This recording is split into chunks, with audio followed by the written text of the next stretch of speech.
पूर्णस्य पूर्णमादाय पूर्णमेवावशिष्यते। ओम शांति शांति शांति। नामापिते च मधुरम मधुरम स्वरूपम कर्मापिते च मधुरम मधुरा स्मृतिश्च। बुद्धिं प्रबोधय प्रभो मधुबोध शक्तिं विद्यां प्रयच्छ परमां परिभावयामि। कोमलं कूजयन् वेणुं श्यामलोऽयं कुमारकः वेदवेद्यं परं ब्रह्म भासतां हृदये मम कूजन्तं राम रामेति। मधुरं मधुराक्षरम् आरुह्य कविता शाखां वन्दे वाल्मीकिकोकिलं निगमकल्पतरोर्द्रवसंयुतं पिबत भागवतं रसमालयं। मुहुरहो रसिका भुवि भावुकाः तृणादपि सुनीचेन तरोरपि सहिष्णुना अमानिना मानदेना कीर्तनीय सदा हरि नारायणाखिल गुरो भगवन् नमस्ते। शिवाय नमः शिवलिंगाय नमः। तन्मे मन शिव संकल्पमस्तु सर्वे भवन्तु सुखिनः। श्री राम जय जय राम। श्री राम जय राम जय जय राम। श्री राम जय जय राम। श्री राम जय राम जय जय राम। श्री राम जय जय राम। श्री राम जय राम जय जय राम।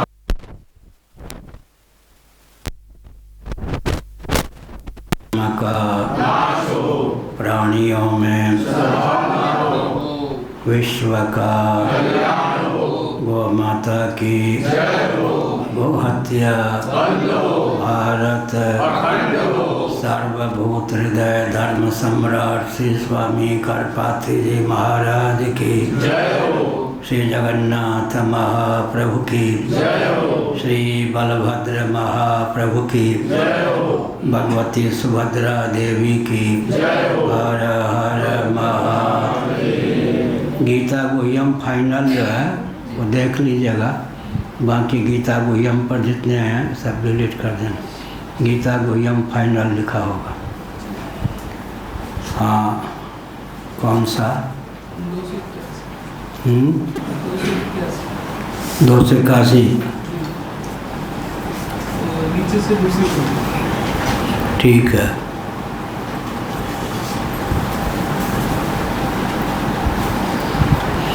ना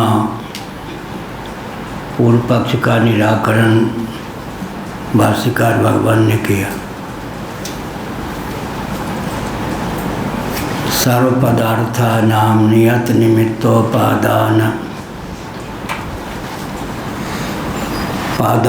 नियत निमित्तोपादानात् जगत वैचित्र्य दर्शनाच्च।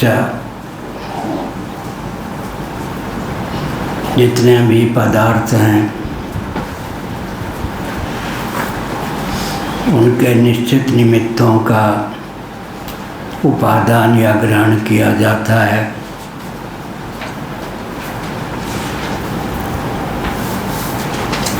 जगत वैचित्र्य, जगत में जो विचित्रता है उससे यह तथ्य ध्वनित है। सुख दुख और मोह तीन फल जीव को प्राप्त होते हैं। पुण्य कर्म के फलस्वरूप सुख की संपलब्धि होती है, पाप के फलस्वरूप दुख की संपलब्धि होती है और तमोगुण की प्रगल्भता की दशा में मोह की प्राप्ति होती है। सत्वगुण का समुत्कर्ष होने पर सुख, रजोगुण का समुत्कर्ष होने पर दुख, तमोगुण का समुत्कर्ष होने पर मोह प्राप्त होता है। जो तत्वज्ञ होते हैं प्रकाशम च प्रवृत्तिम च मोहमेव च पांडव न द्वेष्टि संप्रवृत्तानि न निवृत्तानि कांक्षति। 24 घंटे में किसी न किसी एक गुण की प्रगल्भता होती है। कभी सत्वगुण, कभी रजोगुण, कभी तमोगुण का उद्रेक होता है। शेष 2 गुण एक गुण के द्वारा दबा दिए जाते हैं। पिछले दिनों बताया कि जिसकी दृष्टि में एक गुण को लेकर पक्षपात है, तमोगुणी व्यक्ति प्रतीक्षा करता है निद्रा, आलस्य, प्रमाद की उपलब्धि कब होगी। रजोगुणी व्यक्ति प्रतीक्षा करता है कि जीवन में प्रवृत्ति का संचार कब होगा। सात्विक व्यक्ति प्रतीक्षा करता है कि सत्वगुण का कब उद्रेक होगा। सात्विक व्यक्ति सत्वगुण का उत्कर्ष होने पर, राजस व्यक्ति रजोगुण का उत्कर्ष होने पर, तामस व्यक्ति तमोगुण का उत्कर्ष होने पर प्रबंधित होता है। लेकिन सत्वम रजस्तम इति गुणा प्रकृति संभवा निबधनन्ति महाबाहो देहे देहिनमव्ययम्। इस भगवत वचन के अनुसार जिस व्यक्ति ने सत्व रजस तमस तीनों गुणों को निबंधक समझ लिया, उसके तो दुख का कोई अंत नहीं होगा, क्योंकि 24 घंटे में कभी सत्वगुण का, कभी रजोगुण का, कभी तमोगुण का उद्रेक होगा ही। इसलिए फिर भगवान ने कहा जो तीनों गुणों को निबंधक समझते हैं, उनके सुख का, उनकी शांति का यही मार्ग है कि प्रकाशम च प्रवृत्तिम च मोहमेव च पांडव न द्वेष्टि संप्रवृत्तानि न निवृत्तानि कांक्षति। तीनों गुणों में कोई एक गुण जब उद्रिक्त हो तो उनके उद्रेक की दशा में, प्राप्ति की दशा में द्वेष न करे और कहीं वो जीवन में राग का आधान न करें। जब निवृत्त हों तब उनकी प्रतीक्षा न करें, उनकी आकांक्षा न करें। इस प्रकार अपने आप को प्रकाश, प्रवृत्ति, मोह तीनों से जो अलिप्त रखता है वह गुणातीत स्थित प्रज्ञा विशुद्ध सत्व का पक्षधर निर्गुण कहा जाता है। यह अभिप्राय। कर्म अगर है तो निमित्त की अपेक्षा है ही। कल कहा गया था अधिष्ठानम तथा कर्ता करणम च पृथक विधम विविधा से पृथक श्रेष्ठा देवन सेवा से पंचमम। किसी भी कार्य की सिद्धि में 5 हेतु हैं। अधिष्ठान पहला हेतु है, हमारे आपके जीवन में कार्यकरण का संघात रूप जो शरीर है वो अधिष्ठान की भूमिका प्रस्तुत करता है। कर्ता, कर्म का एक हेतु है कर्ता। तीसरा हेतु है विविध प्रकार का कर्णग्राम। चौथा हेतु है कर्णग्रामगत चेष्टा, क्रिया, हलचल। कलम ले भी लें, अगर उसमें हलचल का आधान न करें अनुकूल, तो उसे लेख की प्राप्ति नहीं होगी। इसी प्रकार से करणगत जो अनुकूल चेष्टा है वह भी कर्म में हेतु है। और दैवम चैवात्र पंचमम। दैव का अर्थ होता है अनुग्राहक देवता। भगवान शंकराचार्य जी ने दैव का अर्थ अनुग्राहक देव ही किया है। जयदयाल गोविंदका जी ने अपनी बुद्धि का अलग से उपयोग किया।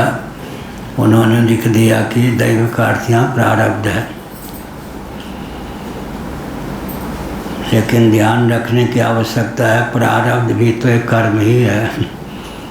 जब कर्म मात्र के हेतु का वर्णन चल रहा है तो प्रारब्ध को दैव कहना कहाँ तक उचित है? अदूरदर्शिता ही है, बुरा न मानो होली है।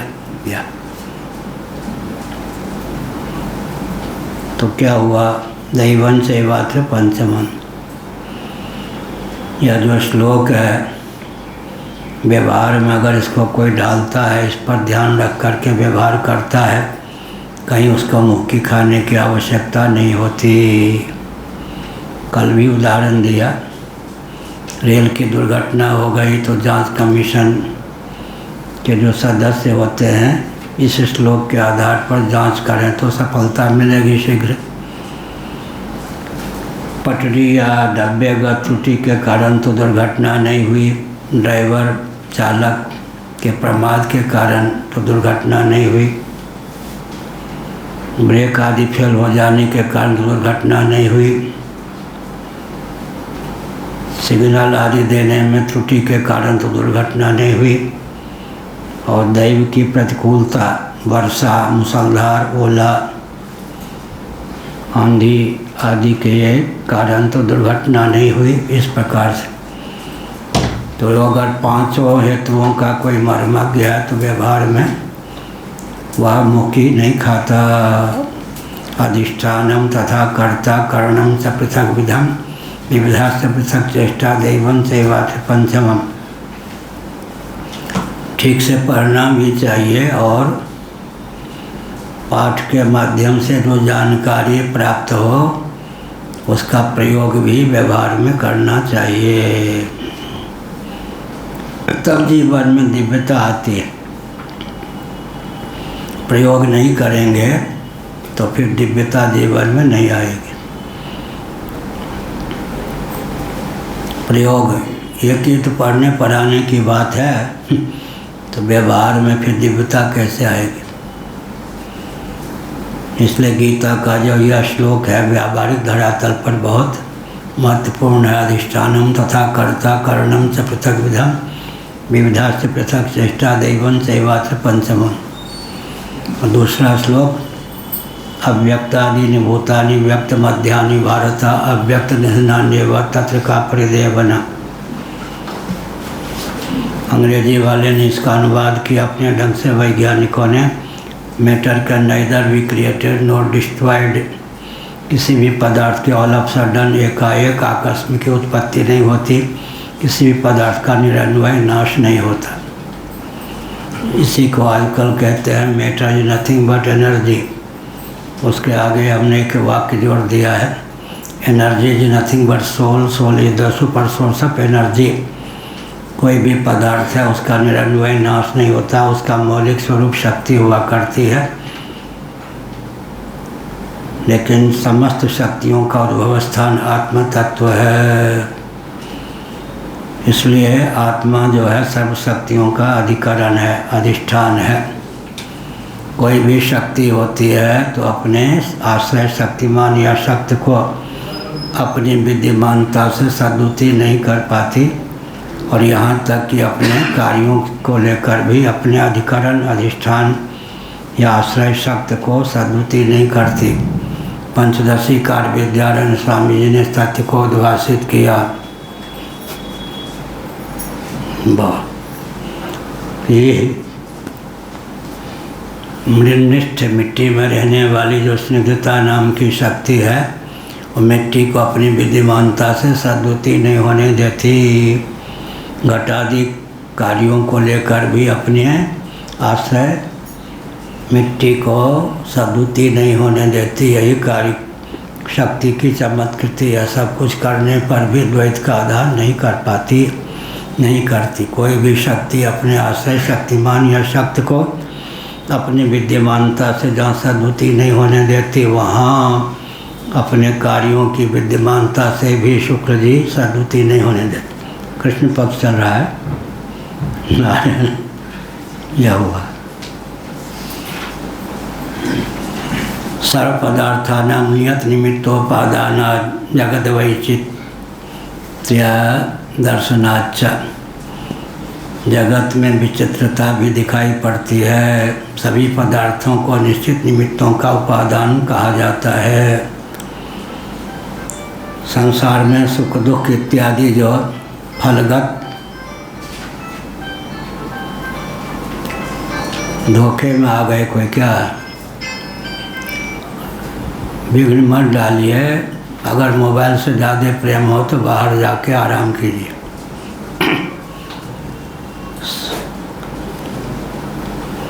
सुख दुखादि फल निमित्तम कर्म इत्येतस्मिन् पक्षे स्थिते।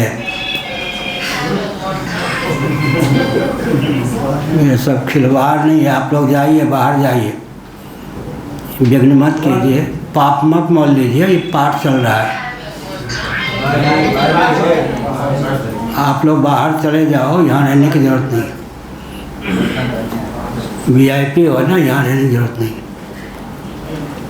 विचित्र ही आजकल है तमाशा, कर्ण पिशाच।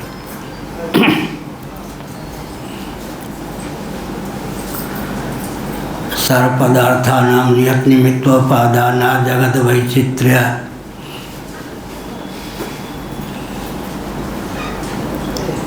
दर्शनाच है, जगत में जो विचित्रता है उसका भी दर्शन सुलभ है, सुख दुख आदि विचित्रता।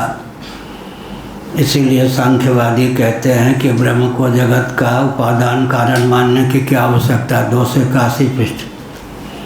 ब्रह्म को जगत का उपादान कारण मानने की क्या आवश्यकता है, क्योंकि उपादान की उपादेय में कार्य में अनुगति होती है। जगत यदि त्रिगुणात्मिका प्रकृति का कार्य न होता तो सुख दुख मोह की समुपलब्धि कतई न होती, बिल्कुल न होती। क्योंकि सुख दुख मोह की उपलब्धि होती है, इसलिए मानना चाहिए कि जगत का उपादान कारण त्रिगुणात्मक प्रधान है, त्रिगुणात्मिका प्रकृति है, न कि ब्रह्म। सांख्यों का पक्ष। वेदांती क्या कहते हैं, सुख दुख मोह की ही नहीं सच्चित आनंद की भी तो अनुगति सिद्ध है। सन घट सन पट सन त्यापस्तिभु सन वायु, सत की अनुगति है या नहीं। अमुक भांति अमुक भांति अमुक भांति चित्त की अनुगति है या नहीं। एक विचित्र बात है, सच्चित की अनुगति तो सुगमता पूर्वक समझ में आती है, लेकिन आनंद प्रतिबद्ध हो जाता है। क्या जगत में सबसे विचित्र क्या काम है, आनंदानुभूति सबसे कठिन है। क्यों कठिन है, अमुक है अमुक है अमुक है अमुक है, शत्रु है मित्र है, घट है पट है, पृथ्वी है, जल है, तेज है, वायु है, आकाश है। सत की अनुगति तो परिलक्षित है। शत्रु का भान, मित्र का भान, शब्द का भान, स्पर्श का भान, रूप का भान, रस का भान, गंध का भान, चित्त की अनुगति भी परिलक्षित है। लेकिन सर्वत्र आनंद की स्फूर्ति नहीं है, इसलिए जीवन में आनंदोपलब्धि एक विचित्र पहेली है। क्या कहा भृगु जी? भृगु जी ने कहा, क्या कहा हमने? आनंद की उपलब्धि सबसे कठिन। क्यों? सच्चित का तो भान हो जाता है, आनंद का सत की अनुगति व्यवहार में परिलक्षित है। सन घट सन पट सन त्यापस्तिभु सन वायु, पृथ्वी है, जल है, तेज है, वायु है, आकाश है। और अमुक का भान अमुक का भान अमुक का भान। लेकिन और शत्रु आ जाए, शेर आ जाए तो ये सुख आ गया, ये बुद्धि नहीं होगी। सुख जो है तिरोहित है। क्या सच्चित की अभिव्यक्ति सुगम है। सबसे ज़्यादा दुख, सबसे ज़्यादा क्या है, आनंद की स्फूर्ति ही कठिन है। इसलिए सांख्यों ने क्या कहा, आत्मा सच्चित स्वरूप है, आनंद स्वरूप नहीं है। सांख्यवादियों ने आत्मा को आनंद स्वरूप क्यों नहीं माना? इसलिए नहीं माना कि आत्मा को यदि आनंद स्वरूप मान लेते तो आनंद भोग्य नहीं होता। इसलिए सत्वगुण के योग से आनंद की समुपलब्धि होती है। आत्म तत्व सच्चित होने पर भी आनंद स्वरूप नहीं है। किनका मत है? सांख्यों का। स्वयं अगर भोग्य हो जाए, स्वयं ही भोक्ता हो जाए तो व्याकरण के अनुसार किस दोष की प्रसक्ति होगी? कर्म कर्तृ विरोध की प्रसक्ति होगी। सांख्यों ने कहा सच्चित होने पर भी आनंद स्वरूप आत्म तत्व नहीं है। अगर आत्मा को ही आनंद स्वरूप मान लेंगे तो हमको आनंद प्राप्त नहीं होगा।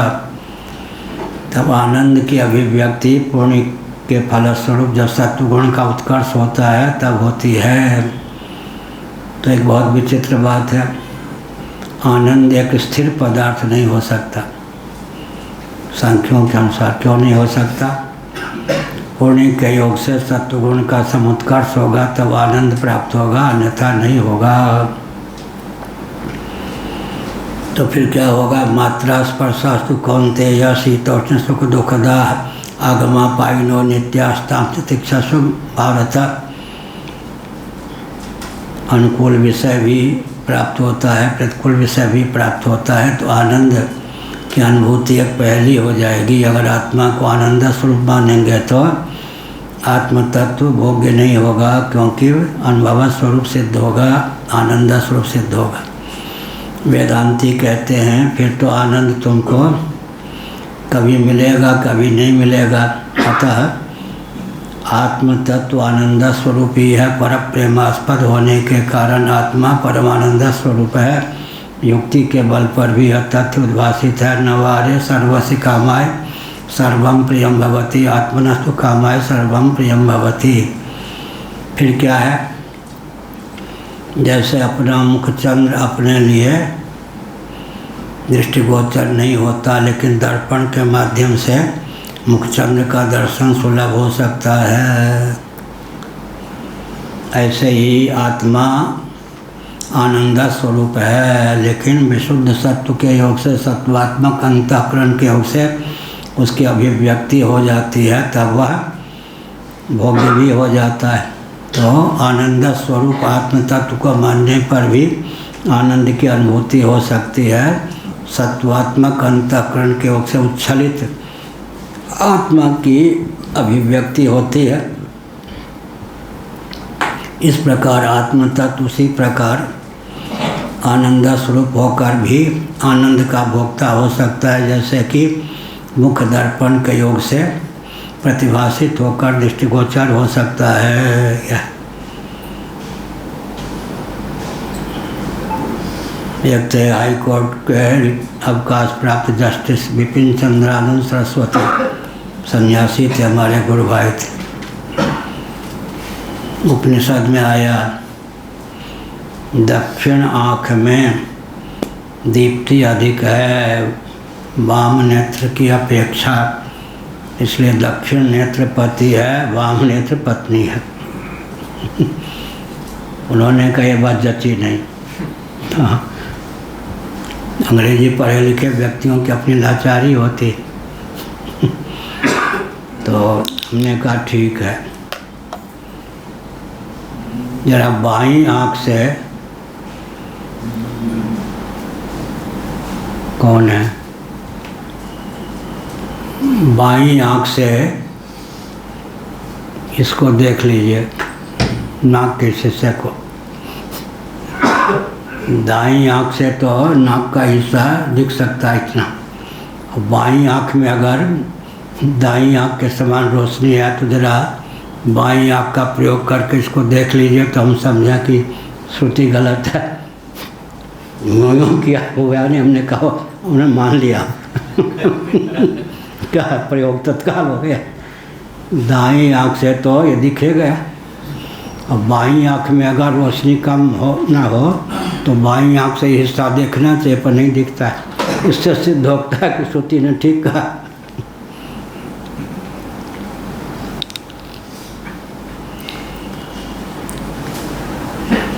सुख दुखादि फलम, आदि कह दिया मोह को लेकर। सुख दुख मोह ये तीन फल हैं। कर्म, कर्म का अर्थ क्या हुआ? सुख प्राप्त होता है, दुख प्राप्त होता है, मोह प्राप्त होता है, तो फल हैं। फल की उपलब्धि होती है, तो कर्म के माध्यम से कर्म ही फलीभूत होता है। तो कर्म क्या हो गया? सत्वगुण के योग से, पुण्य के योग से सुख की, रजोगुण के योग से पाप के योग से दुख की, तमोगुण के योग से मोह के योग से न सुख न दुख की मोहित रहता है व्यक्ति। या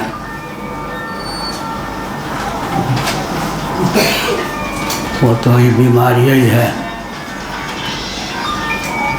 सुख दुखादि फल निमित्तम कर्म इत्यस्मिन् पक्षे स्थित है। वेद स्मृति न्याय लोक परिगृहीत देवेश्वर काला तावन्न कर्मफल विपर्यास करता रहा। यह कर्म का फल ही कभी सुख कभी दुख कभी मोह प्राप्त होता है, यह कहा। इसमें वेद, ऋगादि वेद, स्मृति, मनवादि स्मृति, तदनुकूल युक्ति, उपपत्ति जिसको कहते हैं, और लोक व्यवहार, ये चार लिया।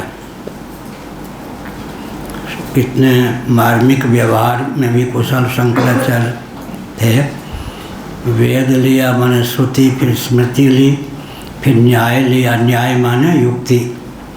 उसके बाद लोक, शंकराचार्य की विशेषता है, ऊंचा से ऊंचा सिद्धांत ख्यापित करते हैं तो व्यवहार में उसको डालते हैं, लोक न्याय से भी उसको सिद्ध कर देते हैं, अर्थात उदाहरण उनके पक्ष में रहता है। दृष्टांता सिद्धि नामक दोष की प्रसक्ति भगवान भाष्यकार के वचनों में नहीं, इसलिए लोक के द्वारा परिगृहित कौन कौन हो गए? देव, ईश्वर, काल, तीन का नाम लिया। देवेश्वर, कालाह, ये हो गए।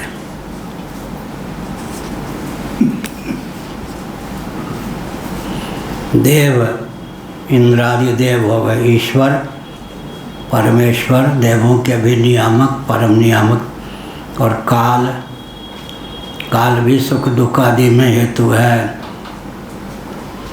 यह हा देव में कहा बिगाड़ा, काल ही कर्म ही ईश्वर ही मिथ्या दोष लगावे। तुलसीदास जी ने कहा काल पर व्यक्ति मर देता है, कर्म पर व्यक्ति ईश्वर पर मर देता है। तो देव, ईश्वर, काल, यह देवता भी, ईश्वर भी, काल भी, ये सब कर्म फल का भी प्रयास नहीं कर सकते। पुण्य का फल दुख दे दें और पाप का फल सुख दे दें, न तो देवताओं में वो क्षमता है, न ईश्वर ऐसा कभी प्रमाद का परिचय देते हैं, न काल में ही क्षमता है। इसलिए कर्म फल तो अनिवार्य ही है, वो तो भोगना ही पड़ेगा। कभी सुख होगा, कभी दुख होगा, कभी मोह होगा। हाँ, विवेक की प्रगल्भता हो गई तो सुख दुख मोह की प्राप्ति होने पर भी व्याप्ति नहीं होगी।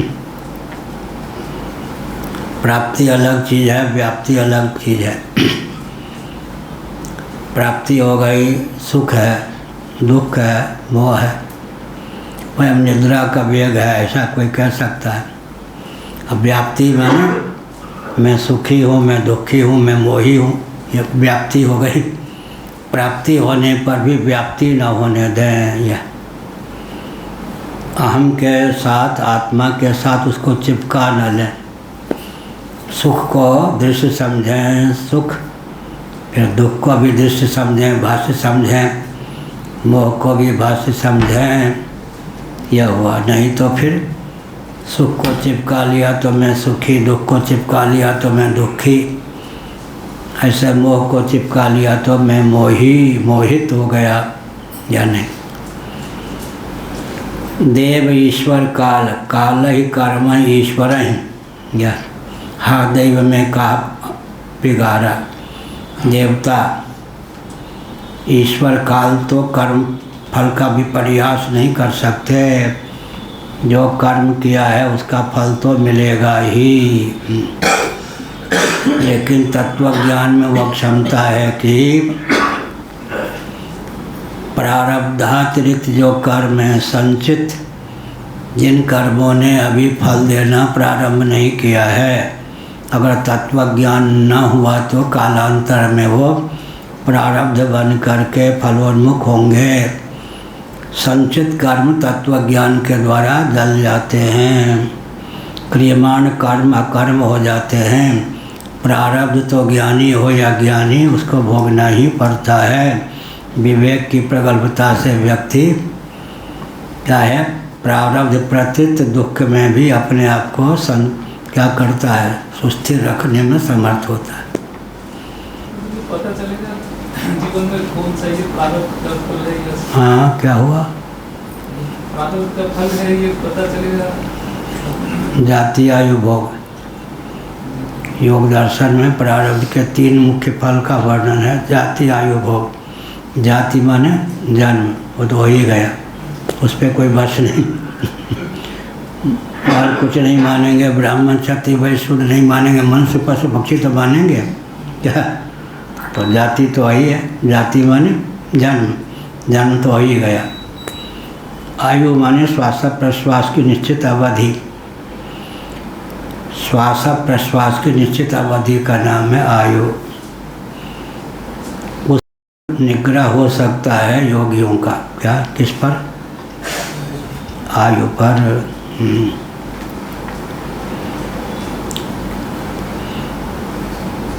कुछ गुरुदेव ने हमको बताया कि 12 साल का कोई व्यक्ति है, कुमार है, 12 वर्षों के लिए निर्विकल्प समाधि लगा ले, सचमुच उसे 12 वर्षों तक निर्विकल्प समाधि प्राप्त हो जाए तो आयु 12 ही रहेगी। ऐसे ही आयु पर नियंत्रण योगियों का हो सकता है इस प्रकार से। आयु पर नियंत्रण हो सकता है। भोग का अर्थ सुखप्रद दुखप्रद व्यक्ति और वस्तु की प्राप्ति, उनकी प्राप्ति से सेवन से सुखानुभूति दुखानुभूति, विवेक के बल पर भोग पर भी संयम हो सकता है, आयु पर भी संयम हो सकता है योगाभ्यास के द्वारा। लेकिन जाति तो हो ही, जन्म तो हो ही गया, उस पर क्या? जो हो ही गया वो हो ही गया। जाति, आयु, भोग प्रारब्ध के मुख्य 3 फल हैं। यह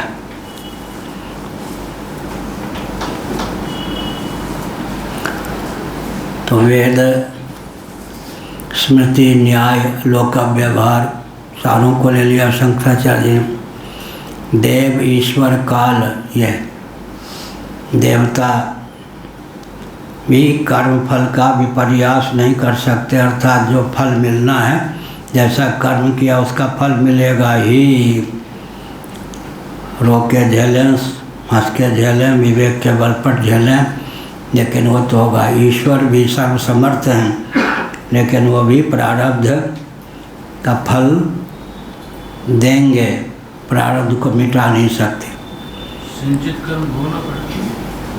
संचित कर्म का अर्थ है पूर्व जन्मों में या इस जीवन में भी कर्तृत्व भोक्तृत्व बुद्धि पूर्वक जिन शुभाशुभ कर्मों का अनुष्ठान किया वे जमा हैं। उदाहरण बढ़िया है, 1 लाख रुपए किसी के बैंक में हैं, उनमें से 1000 रुपये खर्च के लिए निकाल लिया तो बाकी कितने बने? 99,000 वो संचित के समान। जितना अंश भोग के लिए सामने आ गया, जिन कर्मों ने फल देना प्रारंभ कर दिया वो प्रारब्ध, और जो कर्म अभी फल देने के लिए उन्मुख नहीं हुए, पूर्व जन्मों में फल नहीं दे चुके, उनका नाम है संचित। यह संचित कर्म में तत्व ज्ञान से आग लग जाती है, ज्ञानाग्नि से प्रारब्धातिरिक्त सर्वकर्म भस्म हो जाते। गीता का 4था अध्याय। अब ज्ञानोत्तर जो कर्म होते हैं वो अकर्म हो जाते हैं, क्योंकि कर्तृत्व भोक्तृत्व बुद्धि पर्यंत ही कर्म है। सर्वथा वर्तमानोपि सहयोगी मयि वर्तते। यह देव, ईश्वर, काल कर्मफल का भी प्रयास नहीं कर सकते। बहुत बढ़िया उदाहरण दिया।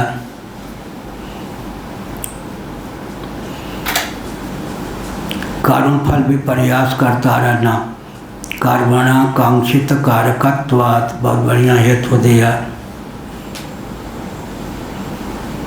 क्योंकि देवता कर्मानुष्ठान के लिए जो अपेक्षित शरीर आदि उसके संपादक हैं ना, देने वाले।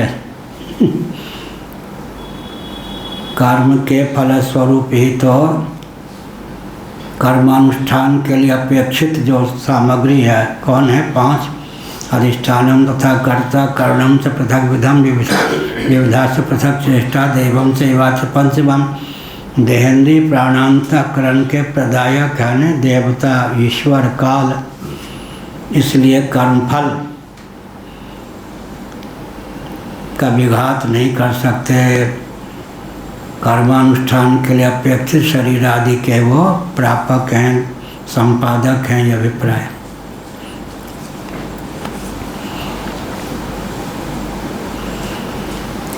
सुख दुखादि फल निमित्तम हो गया।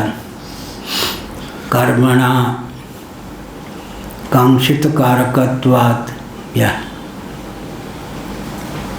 कर्म के द्वारा जो कांक्षित कारक होने के कारण, अर्थात कर्मानुष्ठान की सिद्धि में जिन कारकों की अपेक्षा है उसके संपादक देवता होते हैं, ईश्वर होते हैं, काल होता है। अतः वे भी फल का व्यत्यास नहीं कर सकते, फल तो भोगना ही पड़ेगा। किन कर्मों का? जिन कर्मों ने या जिस कर्म ने फल देना प्रारंभ कर दिया, प्रारब्ध का। केवल तत्व ज्ञान में वह क्षमता है कि संचित में ज्ञानाग्नि से आग लग जाए, और जो क्रियमाण कर्म है इस समय ज्ञानोत्तर वह कर्म हो जाए। प्रारब्ध तो तत्व को भी प्राप्त होता है, भोगना ही पड़ता है। जिन कर्मों के फलस्वरूप या जिस कर्म के फलस्वरूप जन्म हुआ है, आयु की प्राप्ति है, संयोग वियोग की प्राप्ति है, उन्हीं का नाम प्रारब्ध है। प्रकर्षण आरब्ध है, यानी जिन्होंने फल देना प्रारंभ कर दिया उन्हीं का नाम प्रारब्ध होता है।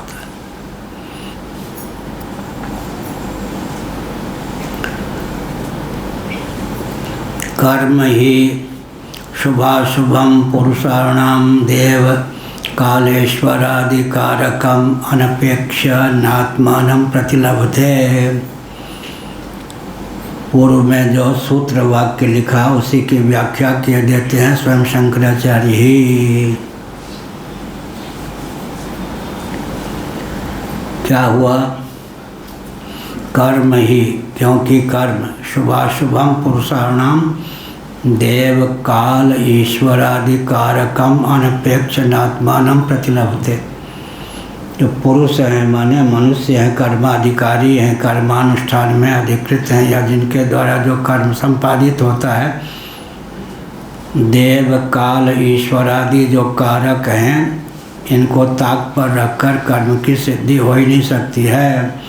कर्म तो तभी अपना अस्तित्व लाभ करते हैं जब देव काल ईश्वर आदि अपेक्षित कारणों का उनको बल प्राप्त हो।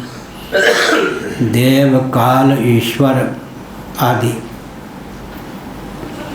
आदि का फिर वो श्लोक याद रखने पर ये सब पहली इन पहलियों का समाधान हो जाता है। कौन सा श्लोक? श्रीमद्भागवत 11वां स्कंद 23वां अध्याय। नायम जनो में सुख दुख हेतु न देवतात्मा ग्रह कर्म काला मनः परम कारण मामनंति संसार चक्रम परिवर्तयेद्यत्। इसमें जो हेतु दिए हैं बहुत महत्वपूर्ण हैं। जन्म पहला हेतु दिया, जन्म माने व्यक्ति, प्राणी।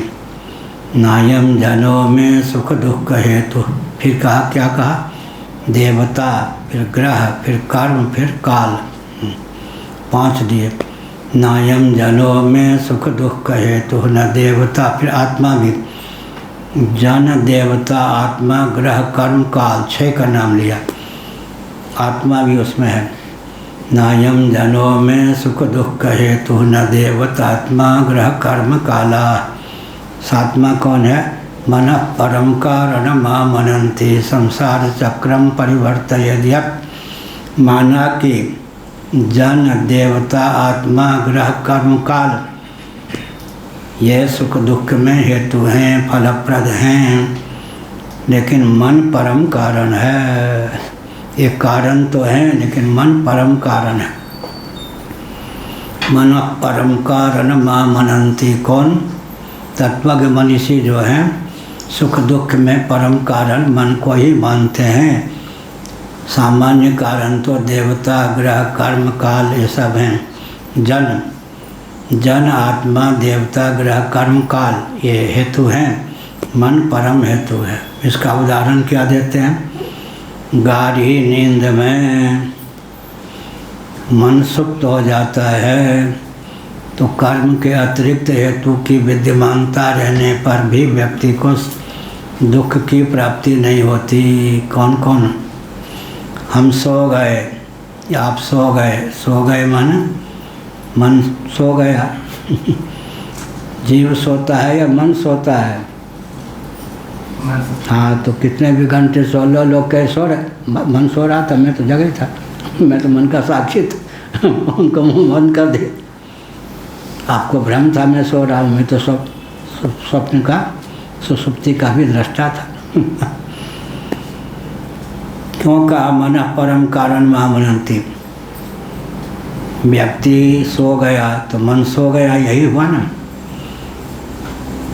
तो जन, देवता, आत्मा, ग्रह, कर्म, काल, ये सब हेतु विद्यमान रहने पर भी कोई भी हेतु दुख देने में समर्थ नहीं। इससे सिद्ध हो गया अन्वय व्यतिरेक से कि मन ही दुख में परम कारण है। इतर जो कारण हैं, जन, देवता, आत्मा, ग्रह, कर्म, काल, जन, देवता, आत्मा, ग्रह, कर्म, काल, 6 ये विद्यमान भी रहें और मन अगर सो जाए तो क्या दुख देने में कोई समर्थ नहीं है। आत्मा को किस स्वरूप में रखा है? आत्मा को सुख दुख व्यापता नहीं। आत्मा को क्या होता है? सुख दुख तो व्यापता नहीं है। अच्छा, फिर यहाँ कैसे उस आत्मा को? आत्मा क्या हुआ? इसीलिए कहा ना, नायम जनो में सुख दुख हेतु। आत्मा हो ही नहीं तो कर्म की सिद्धि होगी क्या? कर्म की सिद्धि में कितने हेतु? कर्म की सिद्धि में तो आत्मा चाहिए ना। कर्ता भी तो आत्मा, दृष्टा भी तो आत्मा ही है। सोपाधिक आत्म तत्व में कर्तृत्व भोक्तृत्व है ही। नायम जनों में सुख दुख हेतु। और आत्मा, इसकी व्याख्या स्वयं की है भिक्षु ब्राह्मण ने। मान लिया कि जन ही दुख में हेतु हैं, सुख दुख में हेतु हैं, देवता ही, आत्मा ही, ग्रह भी, काल भी, कर्म ही, तो मेरा क्या बिगड़ता है? इसकी व्याख्या आगे स्वयं तितिक्षु भिक्षु ब्राह्मण ने की है भिक्षु गीतम में। 11वां स्कंद अध्याय 23 भिक्षु गीतम तितिक्षु ब्राह्मण का इतिहास, भागवत 11:23। नायम जलो में सुख दुख हेतु न देवतात्मा, यह हो गया। यहाँ भी शंकराचार्य ने कहा का कर्मणा कांक्षित कारकत्वात्, कर्म के द्वारा। कर्म की सिद्धि तब होती है जब कारक हो, कोई भी कर्म होगा, कारक व्यापार के बिना कर्म की सिद्धि हो ही नहीं सकती। तो देवता, ईश्वर आदि भी तो कारक कोटि प्रविष्ट हैं। यह और उसी को सूत्र वाक्य को भगवान शंकराचार्य विशद करते हैं। कर्म ही शुभाशुभम, चाहे शुभ कर्म हो चाहे अशुभ कर्म, पुरुषाणाम, पुरुष के द्वारा। पुरुष का अर्थ होता है जीव के द्वारा, मनुष्य के द्वारा, प्राणी के द्वारा। पुरुष माने प्राणी, जीव, मनुष्य को। अब हेतु देते देव, काल, ईश्वरादि, आदि कह के छोड़ दिया। तो जन भी हो गया, आत्मा भी है, देव, काल, ईश्वर आदि कारकम अनपेक्ष नात्मानम प्रतिलभते। यह हुआ। इन कारकों की अपेक्षा, कारक माने कराने वाले, उपोद्बलक, अगर ये ना हो तो कर्म की सिद्धि भी तो इन्हीं के अनुग्रह से होती है। जब इनके अनुग्रह से कर्म की सिद्धि हुई तो कर्म जब फलोन्मुख होकर फल देने लगते हैं तो ये क्या रोकेंगे फिर? क्या? हाँ, तो इनका गला दबा दो, किसी ने कहा। अब गला दबाने लगा तो रोकेगा? उसी की प्रेरणा से तो गला दबा क्या? इनका गला दबा दो, इनके पाँव दबा, इनका गला दबा दो, तो इसका मतलब क्या हुआ? यही कर्म की सिद्धि में जो हेतु है वो कर्म के फल, जब कर्म अपना फल देने लगता है तो उसमें प्रतिबंध क्या डालेगा? नहीं डालेगा। ये सब जो है ना, एक एक वाक्य, दिव्य दृष्टि प्राप्त होती है, ज्ञान चक्षु प्राप्त होता है, व्यवहार परमार्थ में व्यक्ति क्या होता है, निपुण होता है, जीवन में कहीं असफल नहीं होता, और क्या होगा, सुख दुख से अतिक्रांत होता है, पराजय नामक कोई वस्तु उसके जीवन में हो ही नहीं सकती है। यह का सुख दुखादि फल निमित्तम कर्म इत्यस्मिन् पक्षे स्थिते वेद स्मृति न्याय लोक परिगृहीते देवेश्वर काला देव ईश्वर काल। यह काल किसको कहते हैं, काल की सिद्धि कैसे होती है, पिछले दिनों बताया था। बहुत महत्वपूर्ण चीज़ है काल। काल माने काल कहीं है इसमें कमरे में, बिल्कुल जी बताए, यही कठिन काम है। इस कमरे में काल है। मध्याह्न काल, प्रातः काल, सायंकाल को काल है ही नहीं इस कमरे में। क्षण मुहूर्त 2 घंटा पढ़ाना तो काल 2 घंटे है या नहीं, कमरे में काल है या नहीं। हाँ तो खाएगा नहीं, लेकिन काल तो है। ये तो डर गए कि कमरे में काल होगा तो खा ही जाए। बिल्कुल जी डर गए।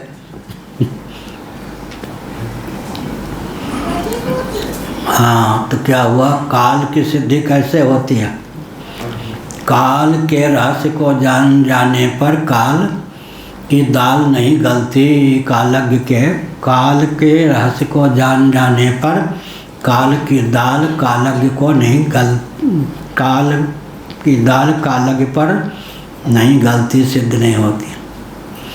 कालो मायात्म संबंध, कालो मायात्म संबंधात श्रुत संहिता का वचन है। कालो मायात्म संबंधात, माया और आत्मा के योग से, संयोग से, संबंध से काल की सिद्धि होती है। काल का उद्गम स्थान कौन है, पता नहीं, ठीक है, ये भाषा की कठिनाई होगी, सुनते सुनते बात आती। काल का उद्गम स्थान कौन है, माया और आत्मा, माने ब्रह्म और ब्रह्म की शक्ति का जो संयोग है उसी से काल की सिद्धि होती है। काल का उद्गम स्थान कौन है, माया और आत्मा का संयोग का लिखा है सूत संहिता में। कालो मायात्म संबंध, वहाँ लिखा है कालो मायात्म संबंधात। भाष्यकार माधवाचार्य जी ने, विद्यारण्य स्वामी जी ने पंचमी को यूँ परिभाषा के रूप में परिणत कर दिया, कालो मायात्म संबंध। काल क्या है, माया और आत्मा का संबंध। माया और आत्मा के संबंध से काल की सिद्धि होती है। संबंध जो होगा द्विष्ट होगा या नहीं, ये 2 उंगलियों का संबंध है, इस पर भी चला जाएगा संबंध, इस पर भी चला जाएगा। अगर यूँ हो गया तो संबद्ध जो जितने वस्तु उस पर संबंध चला जाएगा। 2 उंगलियों का संयोग हो गया तो इस पर भी संयोग चला गया, इस पर भी। 2 न होते तो संयोग कैसे होगा, संयोग जो होता है दुष्ट होता है। तो आत्मा का नाम भी काल है, अब माया का नाम भी काल है। कालो मायात्म संबंधात, मूल काल क्या है, आत्मा और मन के योग से काल की सिद्धि होती है। आत्मा और माया, माया के स्थान पर हमारे आपके पास कौन है, मन है। भगवान के पास माया है, हमारे आपके पास मन है। यह काल, आत्मा भी काल है या नहीं, और मन भी काल है, या माया भी काल है, फिर दोनों का संयोग भी काल है। तो महाकाल कौन हो गया, आत्म तत्व महाकाल है। इस रहस्य को जान जाने पर व्यक्ति काल के द्वारा भी कबलित नहीं होता, विचलित नहीं होता, उसके धैर्य को काल भी रौंदने में समर्थ नहीं होता। यह कर्मणा कांक्षित कारकत्वात्, कर्म के द्वारा, कर्म की सिद्धि तब होती है जो कारक हो। कारक कौन हो गए, देवता, ग्रह, कर्म। ग्रह कर्म भी कहेंगे, पूर्व कर्म के संस्कार कर्म भी कर्म में हेतु हो जाते हैं। क्या कर्म भी कर्म में हेतु हो जाते हैं। कौन कर्म? पूर्व कर्म के जो संस्कार हैं वासना के रूप में, वो भी कर्म में हेतु हो जाते हैं। नहीं तो ये हुआ नहीं शुभाशुभम पुरुषाणाम देव कालेश्वरा विकारकम अनपेक्ष नात्मानं प्रतिलभते। इसी को उन्होंने स्पष्ट कर दिया भाष्यकार ने। कर्म ही शुभाशुभम पुरुषाणाम देव काल ईश्वरादि कारकम अनपेक्ष नात्मानं प्रतिलभते। कोई भी जो शुभ कर्म हो या अशुभ कर्म हो, प्राणियों को, जीवों को, पुरुषों को देव काल ईश्वर आदि कह दिया। देव काल ईश्वर आदि के बिना, इनकी उपेक्षा करके, इनके बिना नात्मानं प्रतिलभते, अर्थात इनकी सिद्धि ही नहीं होती। अपने आप ये सिद्ध ही नहीं हो सकते। तो जिनकी सहभागिता से, जिनके योग से कर्म की सिद्धि होती है। गुरु जी, तो वासना तो इसमें भी हेतु हो गया। प्रारब्ध का वासना भी हेतु हो गया। तो क्या करें? तो हम कहाँ खदेड़ रहे वासना को? वासना माने शुभाशुभ कर्म के संस्कार, पूर्व कर्म के संस्कार जो होते हैं उत्तर कर्म में, वो भी हेतु हो जाते हैं। या अविद्या काम के बाद है ना कर्म। कर्म के मूल में काम माने इच्छा, वासना, उसके मूल में अविद्या। जानाति क्षति करोति, एक विचित्र बात। जानाति क्षति करोति यह ठीक है, यह अविद्या काम कर्म से ठीक है। अविद्या काम कर्म बोलते या नहीं? अज्ञान मूलक काम और काम मूलक कर्म हो गया। और नियम क्या है व्यवहार में? जानाति क्षति करोति, कर्म के बोल में इच्छा, इच्छा के बोल में ज्ञान। तो अविद्या जो हमने कहा, तो अविद्या भाव पदार्थ सिद्ध हुआ या भाव पदार्थ?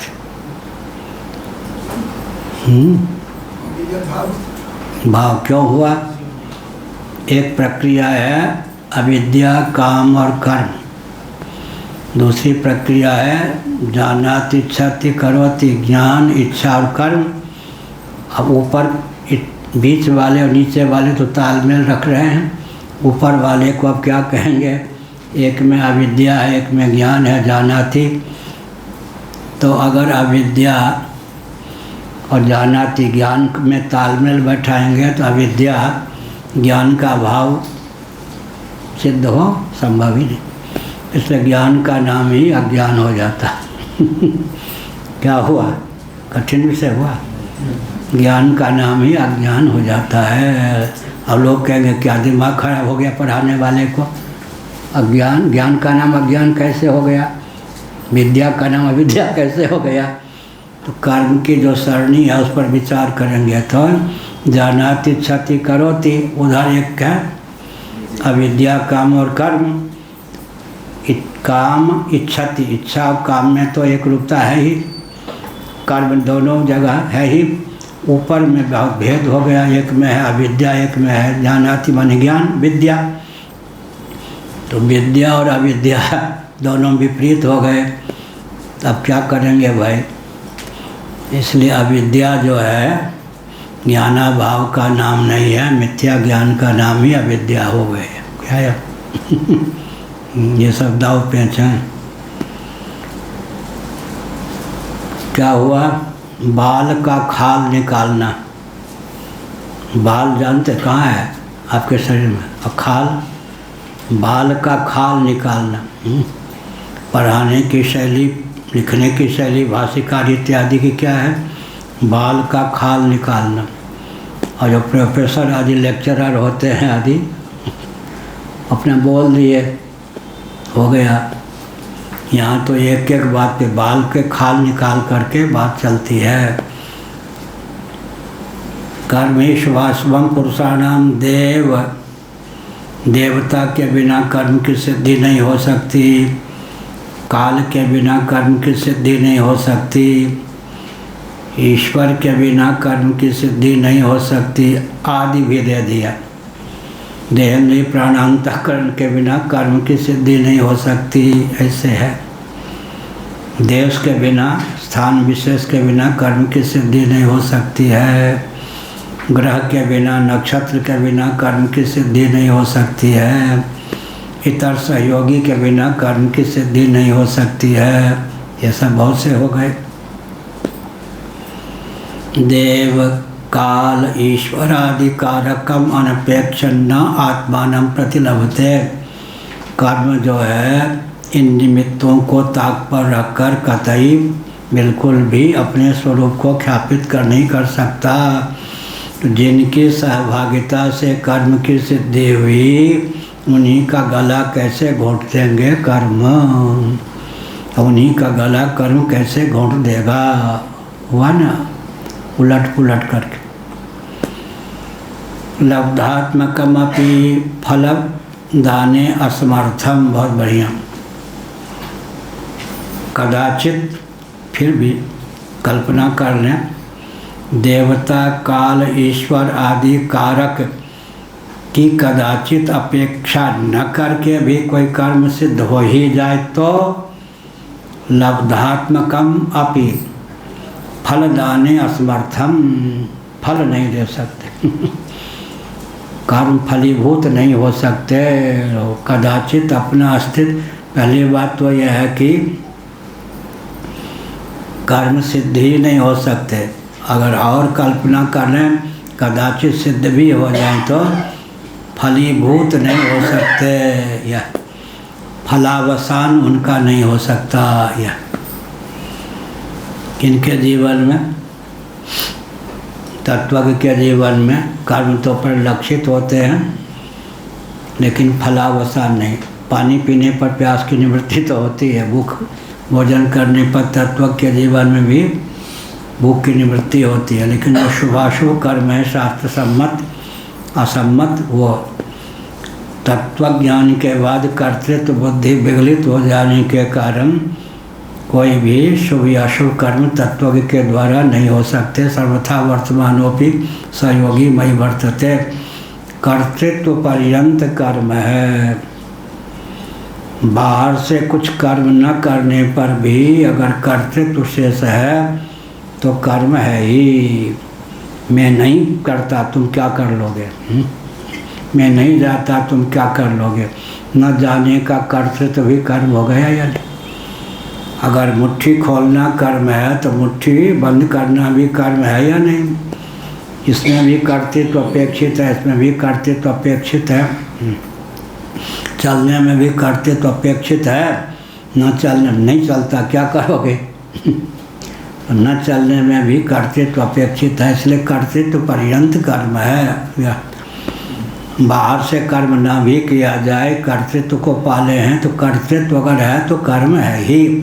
अब बाहर से अगर कर्म ब्रह्मा विष्णु महेश के समान विशाल परिलक्षित हों, अगाध परिलक्षित हों, फिर भी अगर हृदय में कर्तृत्व नहीं है तो कुछ भी नहीं, वो कर्माभास सिद्ध हो गए।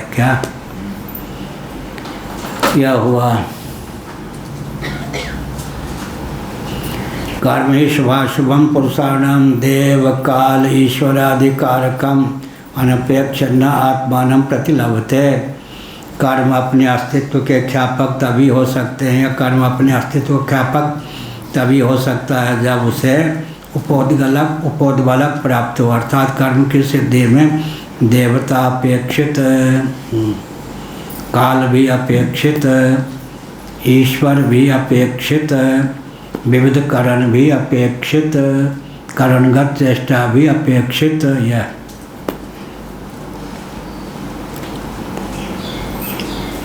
अधिष्ठानम तथा कर्ता करणम च पृथक विधम विविधा से पृथक चेष्टा दैवं चैवात्र पंचमम।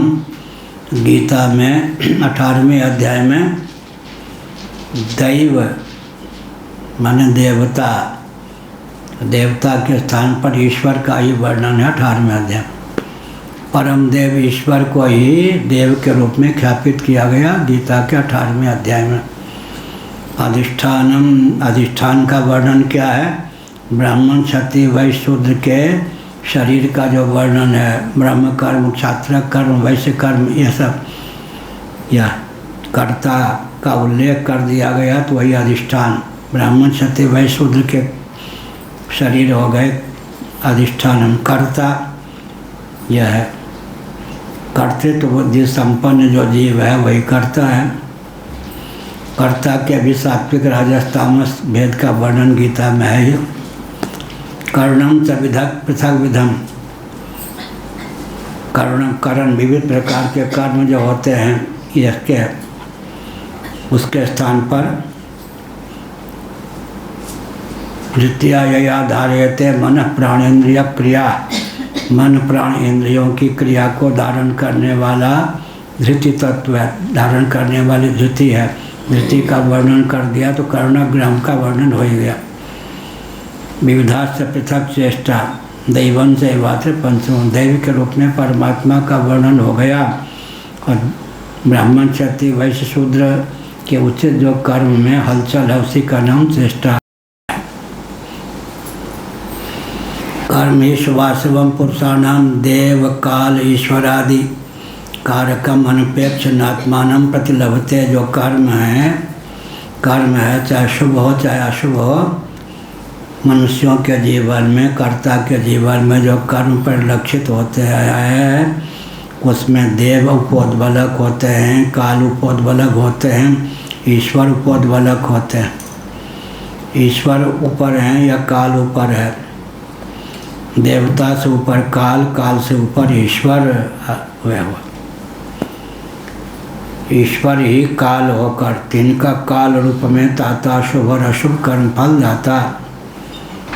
तो ईश्वर ऊपर हुए, काल बीच में हुआ, काल के नीचे देव, क्योंकि देवता भी काल कवलित हो जाते हैं और ईश्वर के ज्ञान से काल भी कवलित हो जाता है। क्या ईश्वर के ज्ञान से काल कवलित हो जाता है। ईश्वर का ज्ञान होगा, अपरोक्ष ज्ञान होगा, आत्मा के रूप में ही आत्मा का ज्ञान हो गया तो काल कवलित हो गया। काल कवलित क्यों हुआ? आत्मा और मन, आत्मा और आत्मशक्ति, माया और ब्रह्म के संयोग का नाम ही काल है, इसलिए काल कवलित हो गया। काल को कवलित करने की विद्या हो गई या नहीं? हमने संक्षेप में कह दिया। ये जो ज्ञान है, करोड़ों एटम बम को भी मात करने की क्षमता इसमें है या नहीं? काल भी जिससे डरे वो ज्ञान है। काल भी जिससे डरे वो ज्ञान है। यह काल का भी काल महाकाल तत्वज्ञ हो जाता, काल का भी काल महाकाल। यह कर्मेश वासवम पुरुषाणाम देव काल ईश्वराधिकारकम अनपेक्ष नात्मानम प्रतिलभते। कदाचित अगर कर्म सिद्ध भी हो जाए, कल्पना करने में क्या प्रमाद करें, मान लो हो भी जाए ऐसे। लब्धात्मकम अपि फलदाने असमर्थम, कदाचित इन हेतुओं को ताक पे रखकर भी कर्म टपक ही पड़े, ख्यापिति हो जाए, सिद्धि हो जाए, फल देने में समर्थ बिल्कुल नहीं हो सकता। यह अब कहा कि ये तो वाक्य कह दिया, जरा स्पष्टीकरण कर दीजिए। क्रियाया ही, क्रियाया क्या आगे विसर्ग है क्या? नहीं, क्रियाया, क्रिया के द्वारा, क्रियाया ही कारकादि अनेक निमित्तोपादान स्वभाव्यात्। जो क्रिया होती है वह कारक इत्यादि अनेक निमित्त के प्राप्त होने पर ही सिद्ध होती है। यह क्रिया का क्या है? स्वभाव है, निसर्ग सिद्ध स्वभाव है। एक एक वाक्य जो शंकराचार्य जी का है बहुत अद्भुत। क्रियाया ही कारकादि अनेक निमित्तोपादान स्वभाव्यात्। क्रिया की सिद्धि तभी होती है, हो सकती है जब कारकादि अनेक निमित्त संवेत हों यथा योग्य, तब जाकर क्रिया की सिद्धि होती है। यह क्रिया का स्वभाव है। तस्मात् क्रियानुगुणा ही देवेश्वरादया इति कर्मसु तावन्न फल प्राप्तिं प्रति अविश्रम्भा ठीक है, स्याही ज़्यादा फैली हुई है। तस्मात् जब की बात ऐसी है इसलिए क्रियानुगुणा ही, क्रिया के अनुगुण ही देवता ईश्वर इत्यादि जो हैं, ग्रह कर्म ये सब काल कर्मसु तावन्न फल प्राप्तिम प्रत्यविश्रम्भा कर्मसु तावन्न फल प्राप्तिम, कर्मों में जो फल है, कर्म के गुण का अनुसरण करते हैं इसलिए कर्म के जो फल है उसमें अविश्वास नहीं होता, क्योंकि जो कर्म किया है उसका फल मिलेगा ही। केवल संचित कर्म फल नहीं दे सकते हैं, तत्वज्ञान होने पर, प्रारब्ध तो तत्वज्ञान होने पर भी फल देते हैं, क्योंकि जो तीर फेंक दिया या बंदूक से गोली निकाल दी या हाथ में लेकर ढेला फेंक दिया, वो तो फेंक ही दिया। जो कर्म फल देने के लिए उन्मुख हो गए, उनके अतिरिक्त जितने कर्म होते हैं 1,00,000 जन्म देने में समर्थ, वे कर्म भी तत्वज्ञान रूप अग्नि से दग्ध हो जाते हैं, जल जाते हैं, फलोन्मुख बिल्कुल नहीं हो सकते, यह अभिप्राय।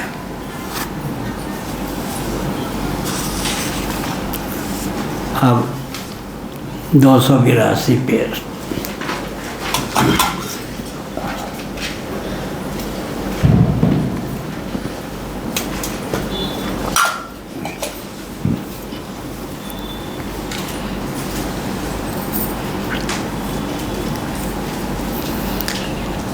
कर्मणामप्येषां वशानुगत्वं, यही है ठीक। क्वचित स्वसामर्थ्यस्य अप्रणोद्यत्वात् यह हुआ। इसके अतिरिक्त जो कुछ हेतु दिया गया और भी सुन लीजिए।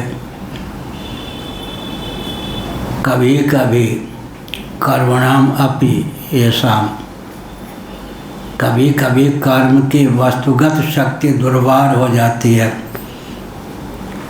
अर्थात उसका अपनोदन बिल्कुल संभव नहीं होता। इसलिए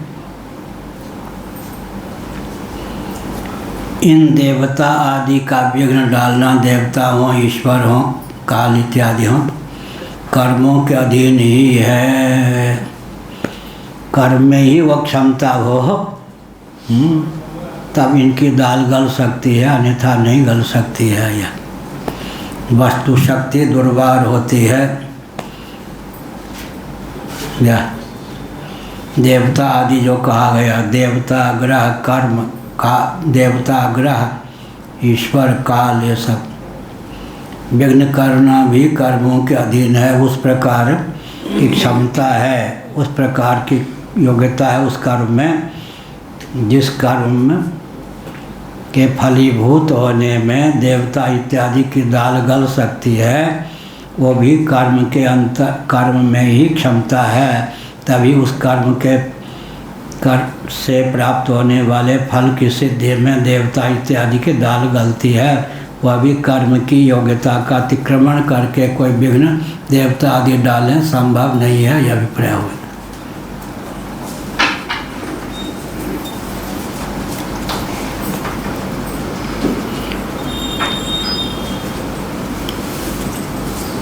कर्म काल दैव द्रव्यादि स्वभावानां गुण प्रधान भावास्त्वनियतो दुर्विज्ञेयः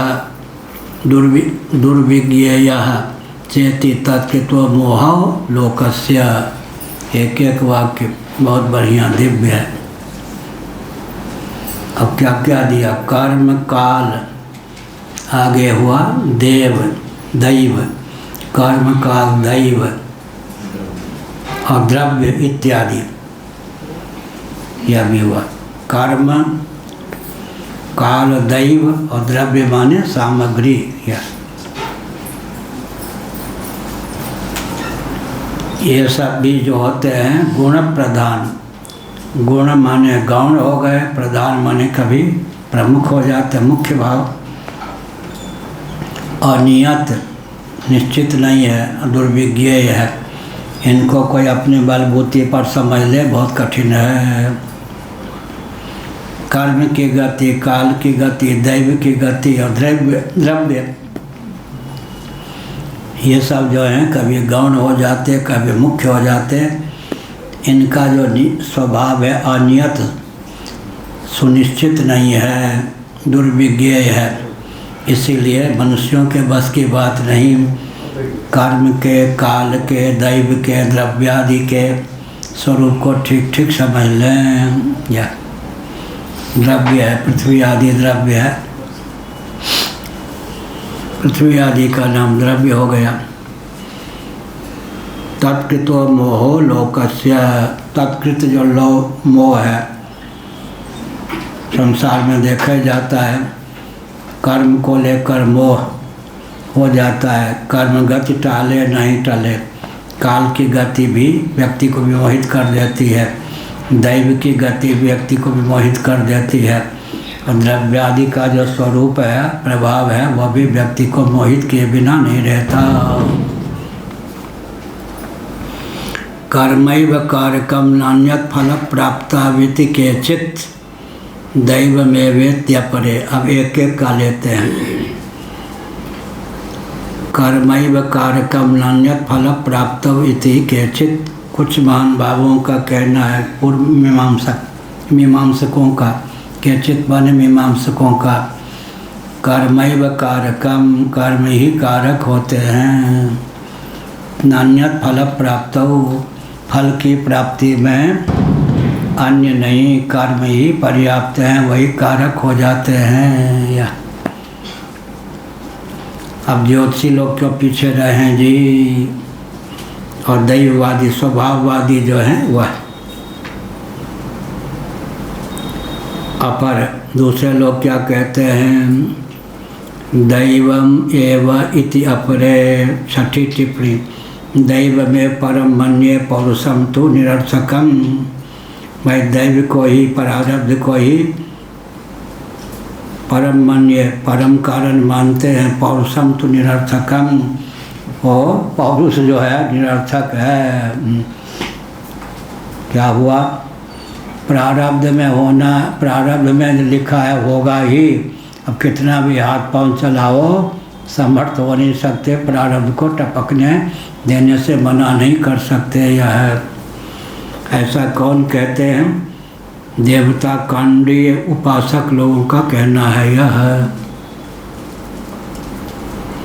काल इत्येके। अब ज्योतिर्विद ज्योतिषी लोग क्यों पीछे रह जाएं, वो कहते हैं भाई ये सब कुछ नहीं, क्या है, काल ही सबका संचालक है। देवता कांडी जो कहा, हाँ, उपासक। और दैव का अर्थ वहाँ पर फिर, दैव का अर्थ देवता भी होता है। हाँ, तो यहाँ देवता ही हुआ। हाँ, और क्या, अधिष्ठानम तथा कर्ता कर्णम से पृथक विधम विविधा से पृथक सहिष्ठा दैवम चैवात्र पंचमम। दैव का अर्थ कहीं प्रारब्ध होता है, दैव का अर्थ कहीं देवता ही होता है। हा दैव में कहा बिगाड़ा, यहाँ दैव का अर्थ प्रारब्ध करेंगे या देवता ही करेंगे। ईश्वर, दैव, देवता, दैव, दैवत, आधिदैवत, आधिदैविक वहाँ भी हुआ ना, दैविक, आधिदैविक। या दैव, देव, देव से दैव, दैव दैव आलसी पुकारा। अब कोई कहते द्रव्यादि स्वभाव इति केचित्, द्रव्यादि का स्वभाव चार वाक वाले कहते। सर्व एते संहिता एव इति अपरे। नौवीं टिप्पणी वेदांती जो कहते हैं, वो कहते हैं एक रकम से तुम्हारी बात ठीक है, एक रकम से तुम्हारी बात, एक रकम से तुम्हारी बात, एक रकम से तुम्हारी बात, मन्यामृति बात। एक विधा से आप भी ठीक कह रहे, एक विधा से आप भी ठीक कह रहे, एक विधा बने, सबको मिला करके बात सिद्ध हो गई।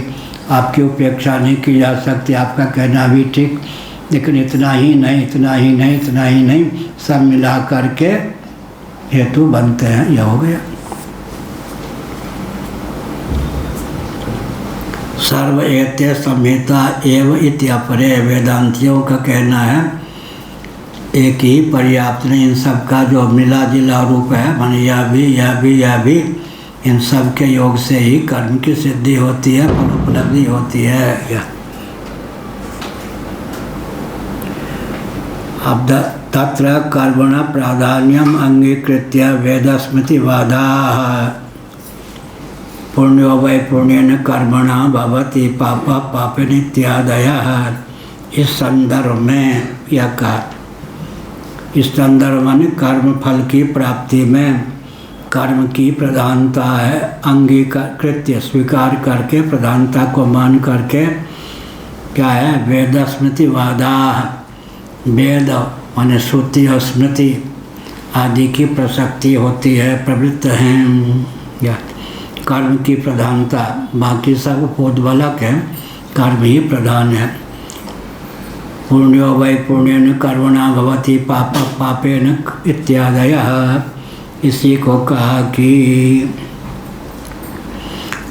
पुण्य कर्म से धर्मात्मा होता है, पाप से पापात्मा हो जाता है, अर्थात पुण्य का लेप हो गया तो पुण्यात्मा, पाप का लेप हो गया तो पापात्मा हो गया।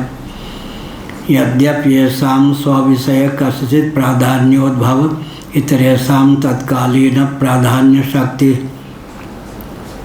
स्तंभ तथापि न कर्मणा फल प्राप्ति प्रति अनेकांतिकत्वम। यह कहा, यद्यपि अपने अपने विषय में सब सूर्य हैं, प्रधान हैं, तथापि इनकी जो प्रधानता, अन्य कारकों की प्रधान शक्ति का विरोध हो जाता है। फल प्राप्ति में तो कर्म को ही अव्यभिचरित हेतु माना गया है, क्योंकि शास्त्र न्याय से कर्म की प्रधानता ही सिद्ध है।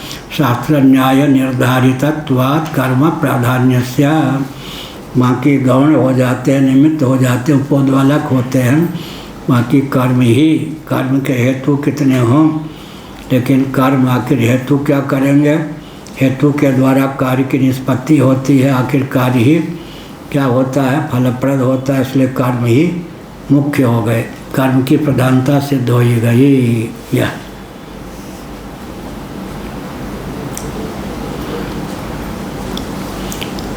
यही हो गया ना। अब 9 अविद्यापगम मात्रत्वाद ब्रह्म प्राप्ति फलस्य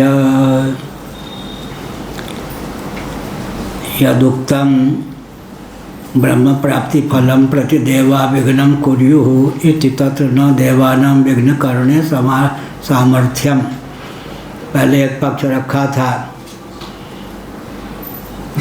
इंद्रिय स्वर्ण ज्ञान सोहाई, अर्थात जब देवता देखते हैं कि अब व्यक्ति ब्रह्म विद्या की ओर बढ़ रहा है, ब्रह्म या ईश्वर तो हमसे उत्कृष्ट है, या जब ब्रह्म विद्या को आत्मसात कर लेगा तो हमारी सीमा का अतिक्रमण कर देगा, तब वो विघ्न डालते हैं। एक प्रक्रिया यह है, ब्रह्म विद्या के मार्ग पर चलने वाला, संन्यास पथ पर चलने वाला, ब्रह्म विचार की ओर चलने वाला व्यक्ति जो होता है, देवताओं के द्वारा विघ्न उसे प्राप्त होता ही है। एक पक्ष रखा था, देवता विघ्न करते हैं।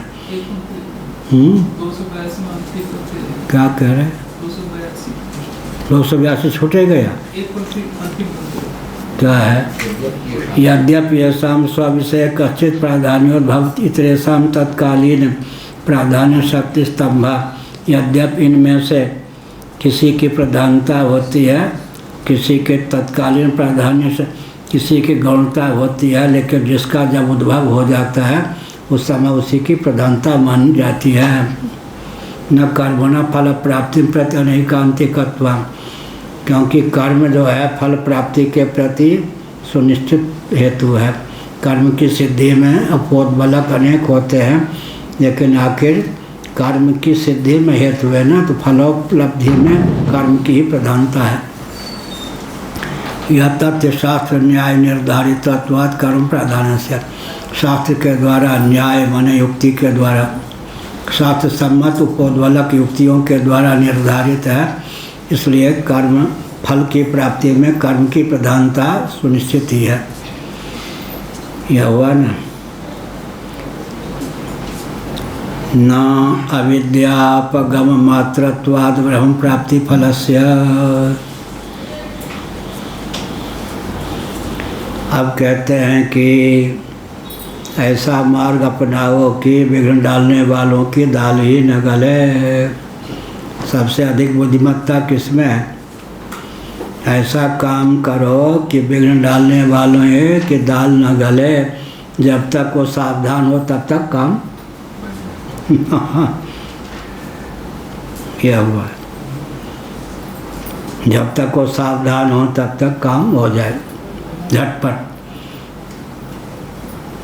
न अविद्यापगम मात्रत्वाद ब्रह्म प्राप्ति फलस्य।